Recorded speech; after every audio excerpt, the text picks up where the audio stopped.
I always like to have something ahead of time before my time starts, before my month, and I just hadn't had anything.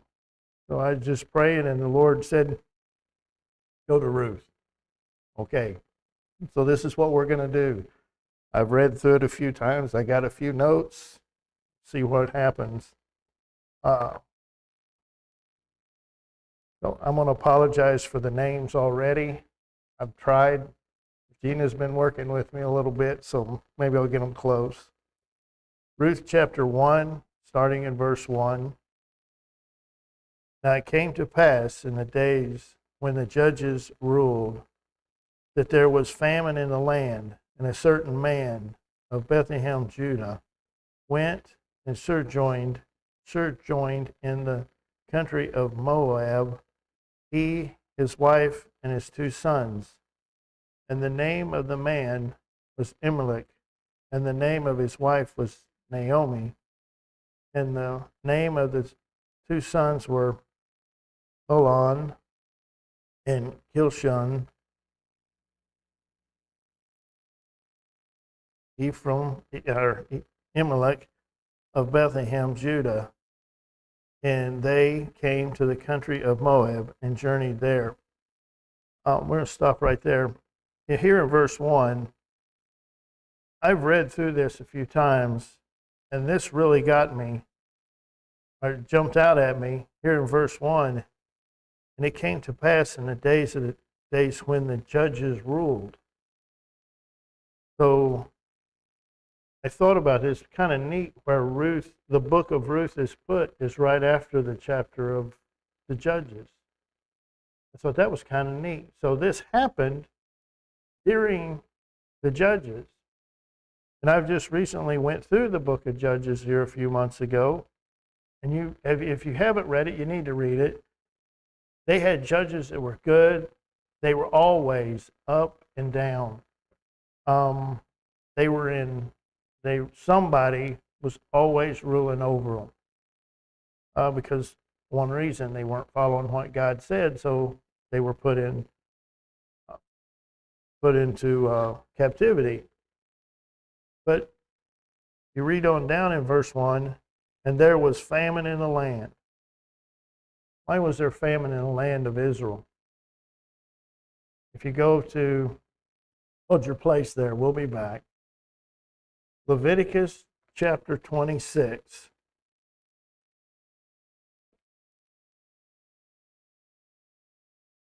Leviticus chapter 26.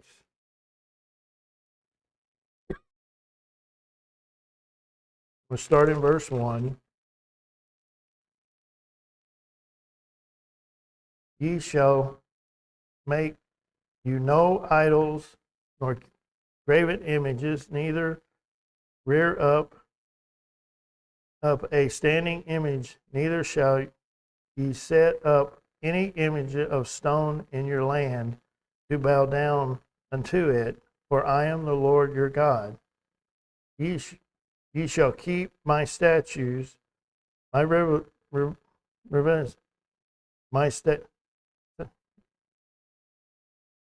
the Lord. If ye walk in my statute and keep my commandment and do them, then will I give you rain in due seasons, and the land shall yield its increase, and the trees of the field shall yield their fruit, and your threshing shall reach unto the vintage, and the vintage shall reach unto the sowing time, and ye shall eat your bread to be full, and dwell in your land safely. I will give peace to the land, and ye shall lay down, and none shall make you afraid. And I will rid every evil beast out of the land, neither shall the sword go through your land. Stop there. So here, God's given a commandment to Israel before they even get into the promised land. You keep my commandments, and you'll have rain, when you're needed. And when you harvest, your harvest will last until you harvest again. You'll have plenty to eat. There'll be nothing lacking. You'll all be full. You'll eat and have plenty. Nobody will scare you. You won't have war. But what happened, and when you read Judges, what is it? It's one after another. They're always having problems. And why? Just like in Ruth, right here, there's famine in the land because you haven't been doing what God said to do. And that's just like us. We're the same way.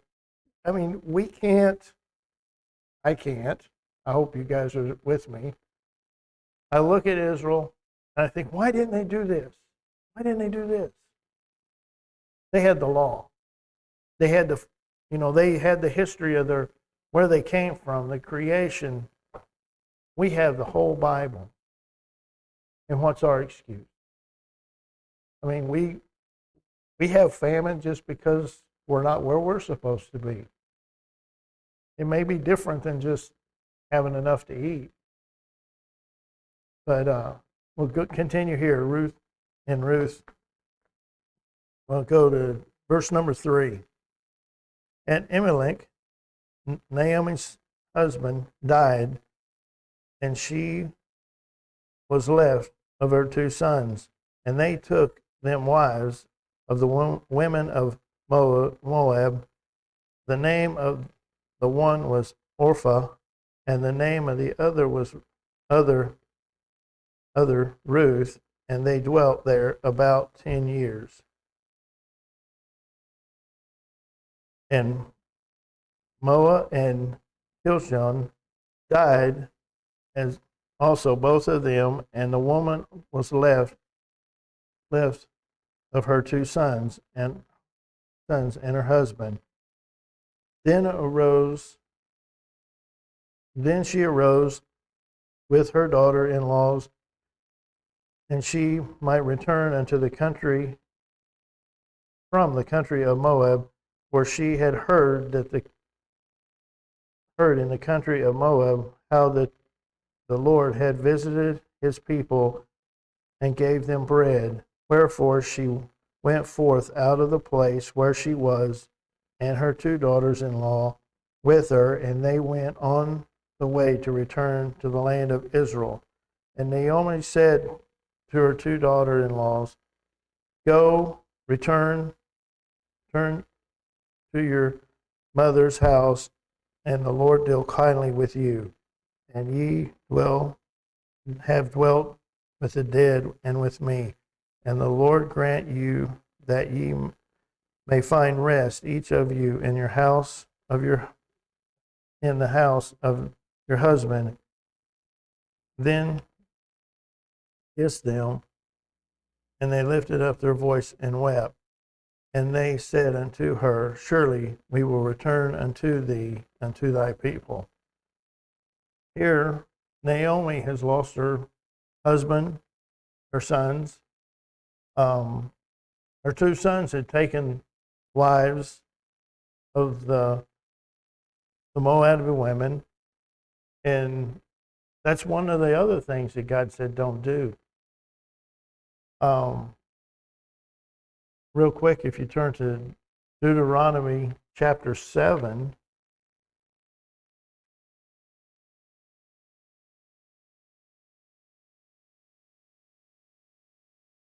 Deuteronomy chapter 7 and verse 1.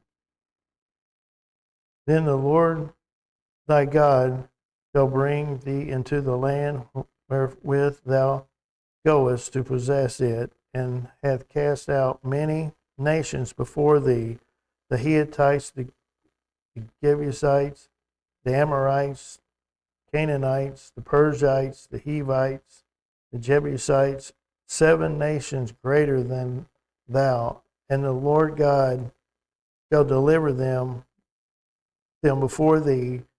Thou shalt smite them and utterly destroy them. Thou shalt not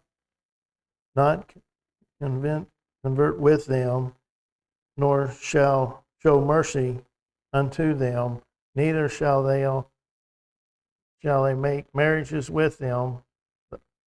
Thy daughters thou shalt not give unto his sons, nor his daughters thou shalt take unto thy sons, for they will turn away thy sons from following me, that they may serve other gods. So will the anger of the Lord be kindled against you and destroy you suddenly.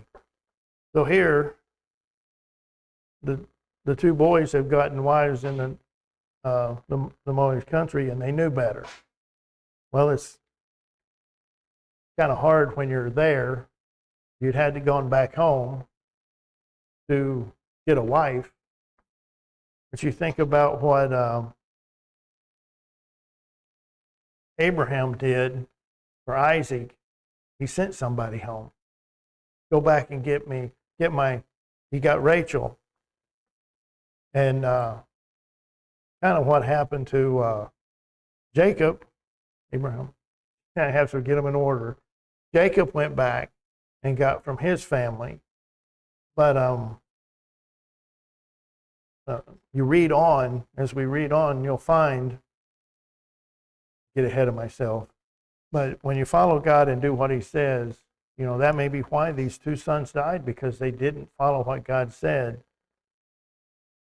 So Naomi is leaving. Her two sons, or her daughter-in-laws are with her, and she says, go ahead and leave. You can go back home. You don't have to go with me.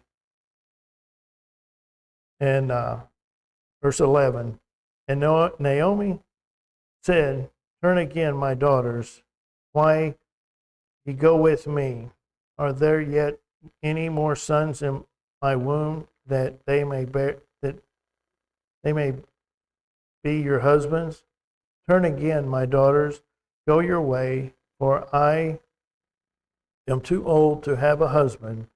If I should say I have hope, if I should have a husband also tonight, and also bear sons, would you yet tarry for them till they are grown?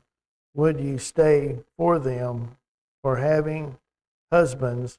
Nay, my daughters, for it grieveth me much for your sake, that the hand of the Lord has gone out against me. And they lifted up their voice and wept again, and Orpah kissed her mother-in-law, but Ruth clave unto her. Here Naomi's telling them again, there's no way I can give you husbands. Because they're trying, to raise up lineage for the next generation to be in that family. She goes, I can't do this. I'm too old. I don't even want a husband. I'm too old. I don't want a husband. The Lord's against me. So you guys need to go away.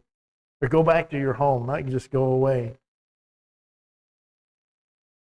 And Orpah left and went home, but Ruth stayed. She clave to her.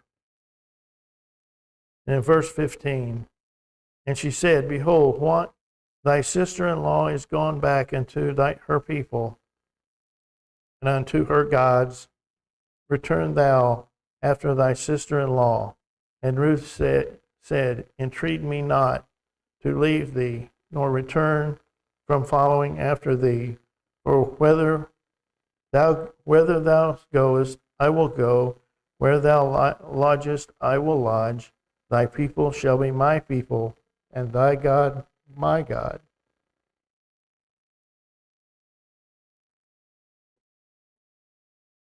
Where thou diest, will I die, and there will I be buried. The Lord do so to me, and more also, if aught but death part thee and me. Then when she saw that she was steadfast-minded to go with her, then she left, speaking unto her. I thought this was pretty neat, what Ruth said. And here in verse 15, and Naomi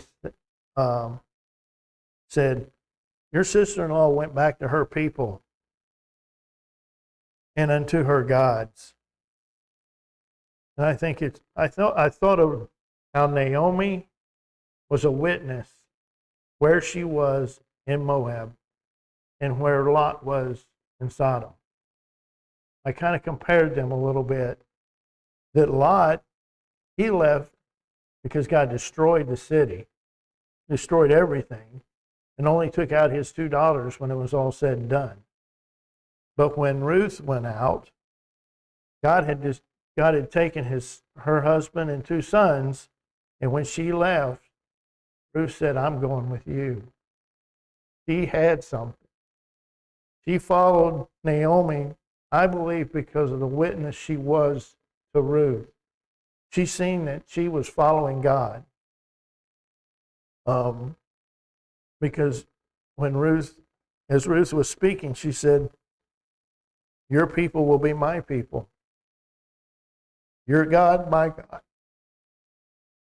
In her daily life, Naomi was a very big witness unto her. And she said, I don't want to go back to that. I don't want to go back to all those gods. I want to follow you. And what's wild is the other daughter-in-law went unto her gods. S, little s, multiple gods. And Ruth went to go with one God, the real God, the true God. And I thought that was pretty neat how the two, you can compare those two and how they lived in another nation. And yet Ruth was more of a witness. And but I thought that was pretty neat how that, Naomi wasn't going to change Ruth's mind. I'm going. Let's go. So verse 19. So they went to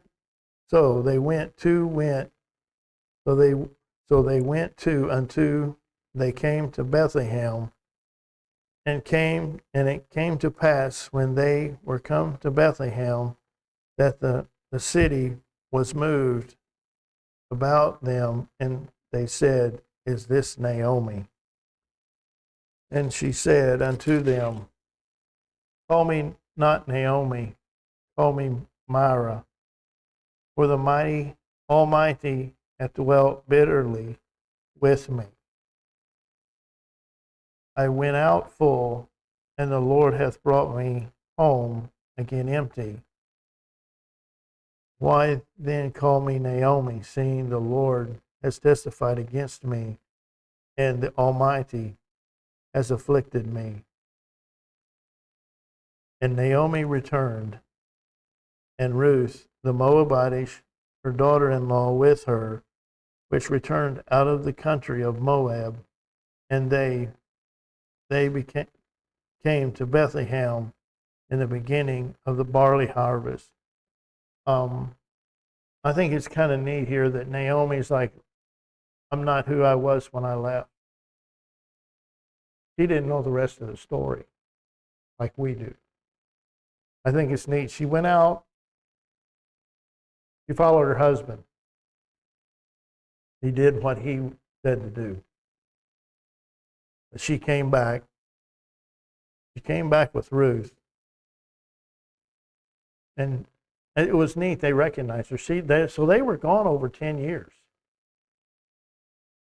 And everybody knew who she was. And I think it's kind of neat that everything works the way it does. We may go ahead and continue the rest of the story if the Lord wants me to. But in verse 22, right, it was the beginning of the barley harvest. They come back at harvest time. The Lord had a work to do. And I think it's neat when you hear this Moabish woman also in the lineage of Christ. You know, she said, I want to be a part of your God, your people. You know, I'm following you. And I think that's neat on how that Naomi, I assume that Naomi was a real witness. And he went with her. Even though she said, change my name, I don't think nobody listened to her. But I think it's neat the way that people did change their names and through the book, through the Bible for different reasons. But hopefully this will encourage you, remember, wherever you're at, to be a witness. To me, being a witness is on my mind because I feel like I fail so miserably at it. But I compare these people, Ruth or Naomi and Lot, and how they lived in two different places. But who are we, and who's watching us?